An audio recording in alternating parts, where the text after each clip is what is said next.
weeks working on them, and damn near left my fingers on them as buttons. But it was worth it.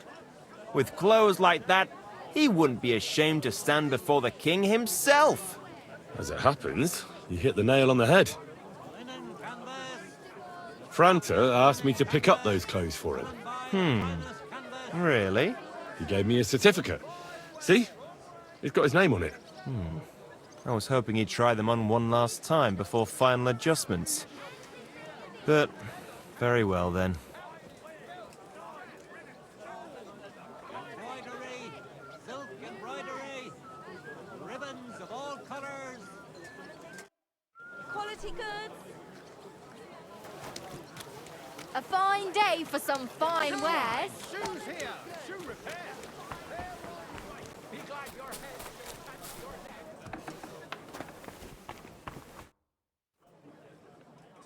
Franta Cooldown sent me. I'm to stand in for him at the council assembly. Franta's not coming? What's wrong with him? He got poisoned. Probably from food. He's writhing in agony. By turns praying and cursing, spewing from both ends. Oh, that's enough. All right. At least you're here. We can't be without a waiter here, when the king himself will need waiting on. So, let's have a look at you. Have you got Franta's certificate? Sure. Here it is. Everything's in order. Now, about your livery. You know a good waiter by his properly seated cap, and you don't have one at all. Without a tunic, you're no royal waiter, just a common alehouse boy. And have you forgotten your hose? I can't let you into the chamber without them. You can put your steel aside in front of the council chamber, along with your other stuff. You won't be needing it anyway. You don't want to be dragging a load if you're running around tables. The royal waiter's livery has strict rules. So get changed quick and come back on time.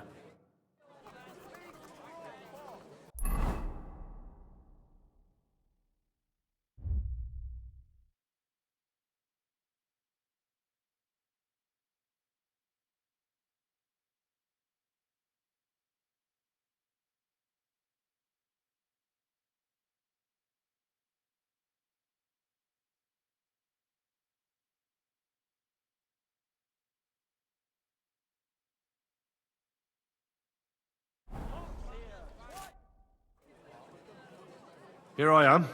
Let's have a look at you then. You've got a waiter's cap, a tunic you have. Hose are good. It's a good thing you've got no steel on you. You need to be light on your feet to run around tables. Everything as it should be. Glad to steer you for it. Well, I'll happily listen to any advice. I wouldn't want to foul things up. I should certainly hope not. Now listen. A good waiter should stand in a corner, look willing and ready, and not get in anyone's way. In short, behave as if you're not there. But when one of the gentlemen calls for wine, you run and pour it for him on the double. You'll find the pitchers on a table by the door to the chapel. You take one and go to their table and pour for them. White Tokaib or red monastery wine. White or red, by the door to the chapel. Got it. But for Councillor Adam of Zarzhitz, you must not pour at all. When he drinks, he disrupts and makes trouble. So the assembly has to be interrupted, or otherwise it never reaches an end. We can't allow that to happen in the presence of the king. All right. Sir Adam of Zarzhitz stays dry. And if the king himself wants wine, you pour for him with lowered eyes. Don't look at him. And the most important thing?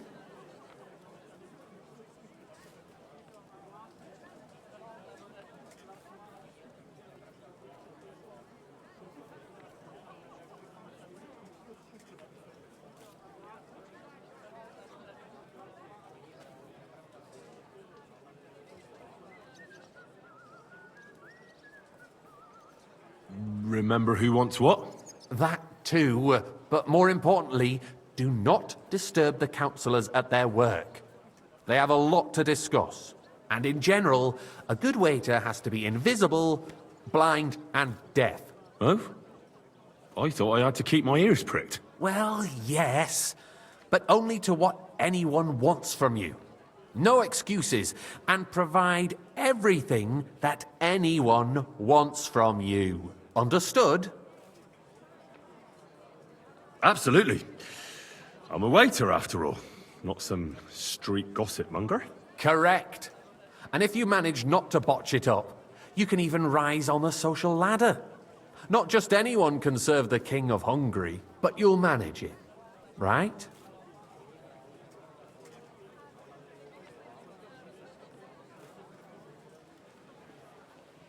I know everything I need to. I can do it. Excellent. Put away your things here. It's easier to serve with a lighter load. You can wait in the cubbyhole for the servants.